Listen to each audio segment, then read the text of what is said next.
Hello, YouTube. This the truth, man. I'm back. I've been going through some personal issues. Plus, I haven't been making videos. The main reason I haven't been making videos is the censorship. And don't think that BitChute doesn't censor. BitChute and YouTube censor. So half the time I want to make a video, I'm thinking like, should I even do this? Are they gonna let people even see it? Are they gonna let people hear it?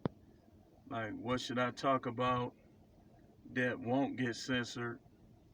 And like I come up with the conclusion a lot of times, like, why even bother? Like, if I can't be myself, if I'm not the person they want to present, like, why even bother?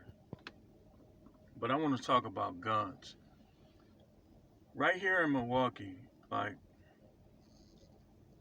it's hard to avoid troublesome people. Like, I got things going on right now that I try my best to avoid, but some people, like, they're everywhere. Like, that's why it's important where you live at. Cause like you try to avoid certain stuff, certain situations, and it's everywhere. Like, you gotta get somewhere where you can mellow out, where you can enjoy your life and just sit back and eat the best foods, watch what you wanna watch, play video game, whatever you're gonna do. But a lot of times people will get in your way. And how does this translate into what I'm talking about today, which is guns? Well,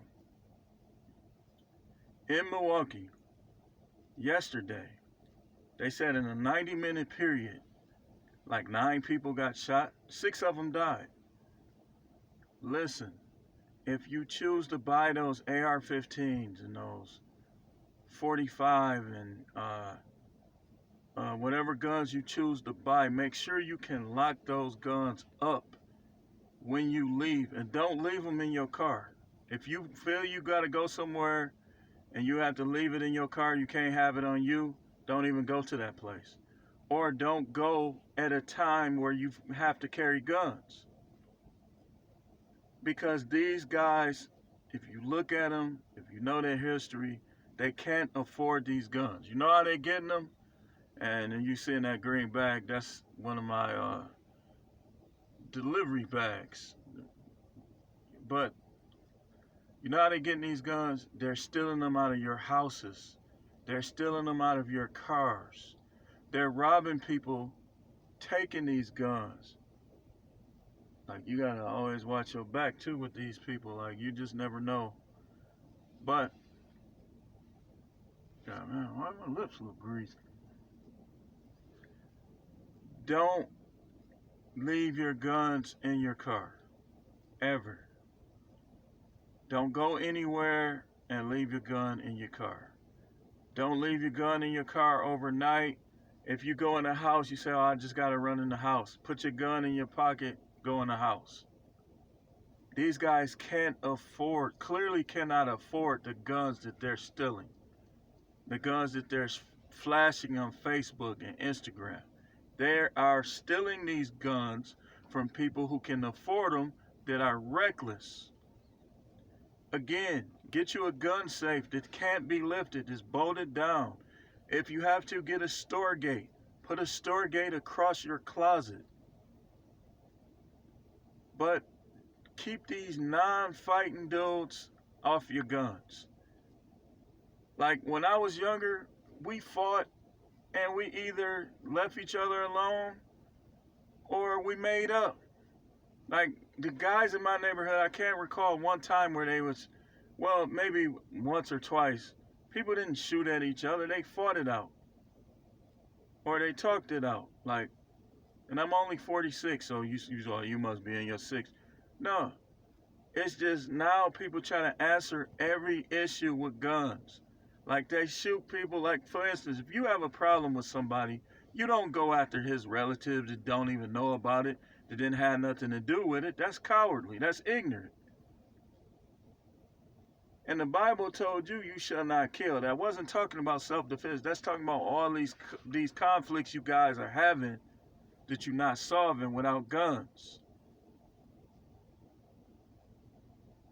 And in my mind, you're not tough because you shoot somebody. I've worked in detention centers for many years. I've worked in a halfway house. You're not tough because you shoot somebody. Some of the biggest wimps that I've ever seen were the biggest shooters with guns. That's just a fact. You know how you show me, not that you have anything to prove to me, but you know how a man is going to show me that he's tough when he knows how to rise above his adversities. You'll be amazed if you know all the stuff that's going on with me right now. And I'm making a video. People trying to steal my money. Like, I can't even, well, we ain't gonna even go into details. But I'll tell you this. Anytime you put your money in the bank, it's supposed to be safe. But not these days. Not these days. You have to fight for every dime. Every dime you keep, you have to fight for it. But again, you young guys, you always want to talk about the white man oppressing you. Where you at? All I see is y'all oppressing each other. Y'all oppressing each other's families. Y'all killing each other. You got a problem with them? Why can't you talk it out? Like, hey man, why you say that about me on Facebook, man?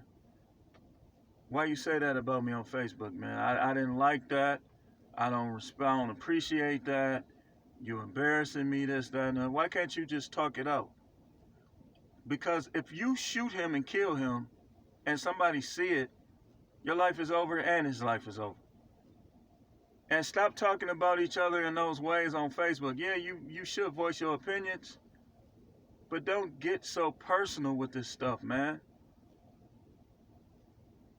And stop using not having your father in your life as the excuse.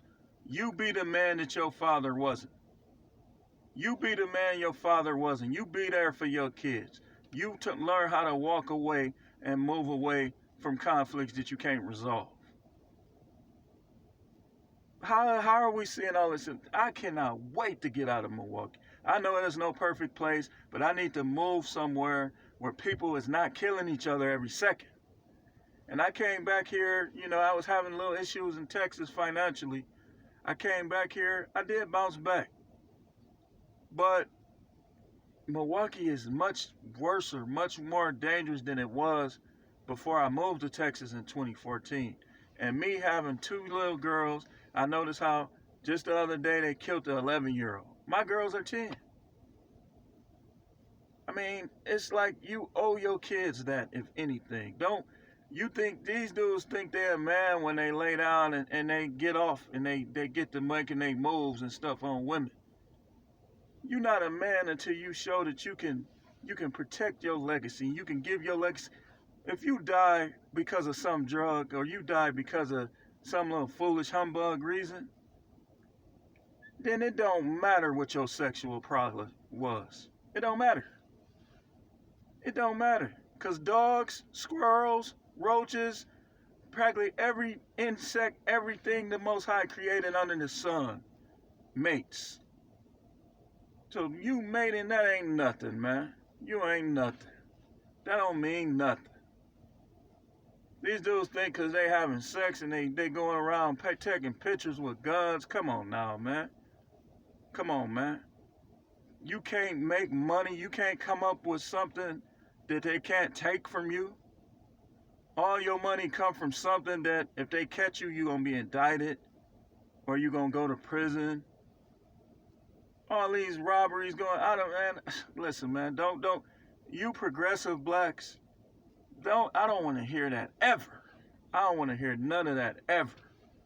I don't want to hear no talk about what should be done. We all just need to do it. I don't want to hear about that, man. And then when you can't beat me in debate, oh, he Uncle Ruckus, or he Sambo, he Uncle Tom. Why don't you beat me in debate? Why don't you show me? Why don't you show me? These same guys talk about they so progressive. They talking about who they got, what shooters they got. They ain't no different than these hood cats, man. They